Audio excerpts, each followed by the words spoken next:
Où est-ce que je l'ai foutu celui-là? Attendez, il devrait être par là.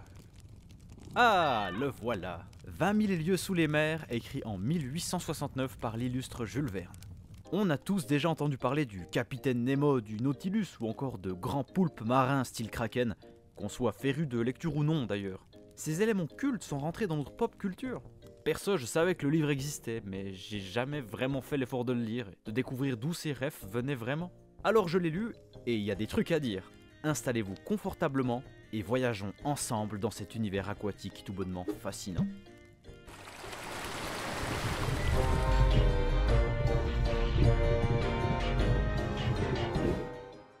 Notre histoire prend place dans les années 1860 où plusieurs navires subissent de mystérieux accidents. L'information parcourt rapidement le globe entier, s'imaginant qu'une immense bête marine en serait la cause. Une frégate américaine part traquer le cétacé, accompagnée de notre protagoniste, Pierre Aronnax, professeur et explorateur de renom. Après l'avoir poursuivi pendant des mois, ils retrouvent enfin la trace du monstre, mais subissent une effroyable attaque, séparant le professeur et son fidèle assistant du reste de l'équipage. S'efforçant de survivre au milieu des eaux agitées de l'océan, Aronnax s'aperçoit alors de la véritable nature de l'animal. Attention, ici je vais faire un mini spoil, donc si vous voulez le découvrir par vous-même, je vous invite à aller un petit peu plus loin dans la vidéo, et pour les autres que ça dérange pas, voilà la suite. Il s'agit d'un formidable sous-marin, avec à la tête de l'équipage, un mystérieux capitaine aussi génial qu'inquiétant. On suit alors nos protagonistes dans un voyage sous-marin extraordinaire, où l'on ne cesse de découvrir ce nouveau monde aquatique, jusqu'alors inconnu. Une histoire qui dure 600 pages, dont une grande partie est illustrée, pour notre plus grand régal. Jules Verne, c'est un rêveur passionné par les sciences, et ça se ressent. Il tient à rendre son œuvre crédible et il n'a de cesse de nous instruire via l'histoire, la physique ou encore la biologie. Ses raisonnements semblent plausibles et tout à fait en avance sur son temps. On sent qu'il est entouré de gens cultivés et de connaisseurs pour rendre ses idées réalistes et très convaincantes. Pour vous donner un exemple, il y a tellement de noms d'animaux marins avec leurs noms scientifiques et leurs catégories d'espèces qu'au début je faisais 1000 allers-retours entre ma lecture et internet, même si au bout d'un moment j'avoue que j'avais un peu la flemme, car il y en a beaucoup. Vraiment, beaucoup. De nombreuses pétoncles pectiniformes et des spondyles pieds d'âne. Ah d'accord. Mais je vous rassure, tout ce monde scientifique est enrobé de personnages intéressants nous permettant de nous immerger pleinement dans cet univers, le rendant accessible à nos cerveaux pas forcément si intelligents. Enfin je dis ça, je parle pour moi en tout cas.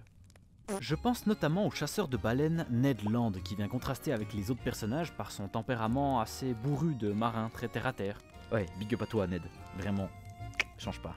Tout est écrit dans un langage soutenu et instruit, digne de l'image qui va avec cette époque. Le tout est saupoudré d'un humour bien dosé, et ça se lit vraiment fluidement. Devant ce livre, tu voyages et tu apprends. Tu as l'impression d'être là, de tout contempler aux côtés des personnages. Ça donne envie d'en apprendre plus sur la vie, qui recèle tant de mystères. L'immersion dans cette immensité bleue est totale. Un petit bémol selon moi, et c'est vraiment subjectif, mais le rythme est parfois un peu longuet.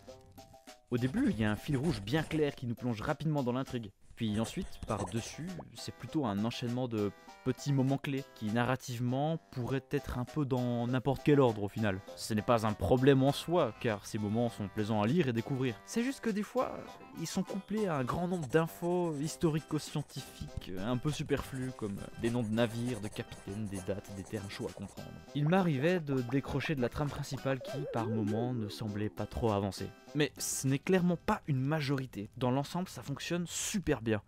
D'autant plus que tous ces moments clés sont juste géniaux. Comme ce moment incroyable où il découvre un... Ouais, non, faut que vous lisiez ça par vous-même. Je suis sorti de cette lecture avec le bad post-chef-d'œuvre. Vous savez, cette sensation étrange qui nous envahit lorsque l'on finit une série, un film ou encore un jeu vidéo. Une espèce de nostalgie où on se rend compte que, l'aventure est terminée. Tu as été transporté dans un monde merveilleux, hors du temps.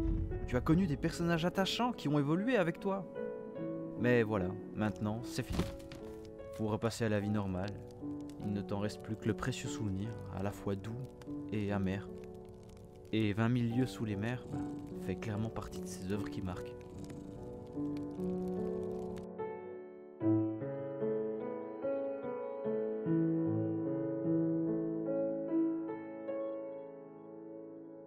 Ah oui, et si vous lisez cette version-là, je vous recommande vivement de ne pas commencer par la préface. Bon sang, mais c'est pas possible de plus spoiler que ça, je vous jure.